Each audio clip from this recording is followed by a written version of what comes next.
байна. Та бүхэндээ болохоор өнөөдөр Солонгос хэлний чүрэн байр буюу одоо боловчилсан үгийг та бүхэндээ тайлбарлан заах болно. Тэгээ та бүхэн маань болохоор энэ хүү үгнүүдийг болохоор ерөнхийдөө өдөр тутмын хэрэглээний хэрэглээд авчих боломжтой байгаа. За тэгээд эхний үгийг та бүхэндээ танилцуулъя.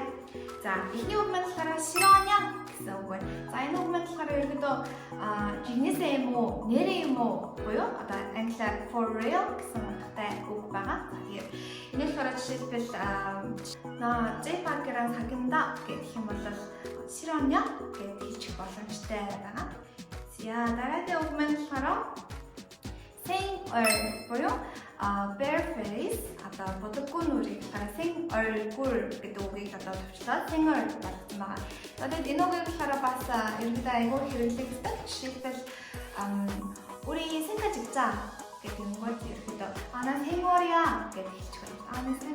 나 생얼이야 буюу би өөрийнхөө бодаагүй байгаа штеп. Ерөнхийдөө ингэж хэрэглэх боломжтой.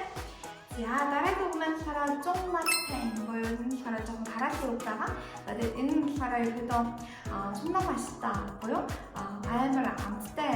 Ерөнхийдөө англиар болохоор this is fucking delicious гэсэн утгатай үг байгаа. Тэгээд энийг ерөнхийдөө найз нөхөдтэйгөө хамтдаа байхдаа хэрэглэх юм бол тохиромжтой. Тэгээд гадуур ерөнхийдөө явж байхдаа гэсэн энэ үгийг нэгийг сонсчихсан байх гэж найдаж байна. За тэгээд дараагийн үг маань болохоор 뻥치지마 буюу хотлоо яриад л да гэсэн утгатай үг байгаа. Тэгээд энийг шигсэн бас зөндөө сонсчихсан байх гэж бодож байна. Тэгээд ерөнхийдөө бичгтээ 뻥치지마 гэж бичих боломжтой. За тэгээд дараагийн үг маань болохоор 헐 гэсэн үг байна. За 헐 гэдэг үг маань болохоор ерөнхийдөө oh my god гэсэн үгтэй бурхан минь ч юм. Тэгээд тиймэрхүү утгатай үг байгаа. За тэгээд ямар нэгэн одоо таныг уулга алдуулахар ч юм уу тиймэрхүү юм болох юм бол хор гэдэг ерөөдөө хэлдэг байгаа. За тэгээд дараагийн үг маань болохоор аммур ангүн буюу энийг болохоор текстэн дээр хөвчлэн хэрэгэлдэг. За тэгээд ямар үгний төвчлөл вэ гэхээр аммуруудаа ангүмэ гэсэн одоо үгийг ерөөдөө төвчлөөд аммур ангүн гэж бичсэн байгаа. За тэгээд энийг болохоор текст болон коммент байдлаар та бүхэн маань өдөр тутмын хэрэглээндээ хэрэглэх боломжтой. За дараагийн үг маань болохоор пит제 гэсэн үг байна. За энэ үг маань болохоор хамгийн сүүлчийн үг пит제 гэдэг үг маань болохоор англиар бол over my dead body, монгол хэлээр бол одоо би өгсөн ч хийхгүй ч юм уу өгсөн ч авахгүй гэсэн утгатай. За тэгээд энэ үгээс ерөнхийдөө хамгийн одоо энэ үгийг ч гэсэн ерөнхийдөө солонгосчууд маань аягүй хэрэглэдэг. Тэгээд жишээ авч үзэх юм бол 오늘 우리 클럽 갈 건데 너 같이 갈래? гэх юм. пит제 гэх юм.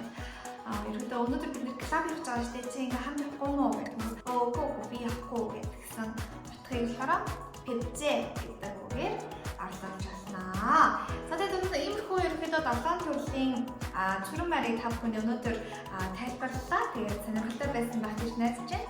За тэгээд хэрвээ сонирхолтой байсан бол лайк болон шеэрээ дараарай. За тэгээд яг үүнтэй адилхан бичлэгүүдийг та бүхэн маань цаашдаа үзхийг хүсэх юм бол яг одоо энэ харагдаж байгаа JT Store гэсэн аппликейшнийг монгол хэлээр суулгаад боловсрол цэц рүү ороод харах юм бол ерөнхийдөө иймэрхүү солонгос хэлний одоо анхны шатны хичээлүүд болон иймэрхүү чүрэн байр болон мөн одоо солонгос хэлний одоо хар ярианы хэллэг болон солонгос одоо байнга хэрэглэдэг одоо хичээл өгнүүдийг болохоор та бүхэн маань JT Store application-аас үзэх боломжтой байгаа өндөр бүргөө. За тэгээд өнөөдрийнхөө бичлэгийг энэ үрээр өндөрлөе. Та бүхэндээ хэрэгтэй бичлэг одоо хэрэгтэй зүйл бас зөндөө сурсан байх гэж бодож байна. За тэгээд өнөөдрийнхөө хичээлийг энэ үрээр өндөрлөе. Баярлалаа. Баяртай.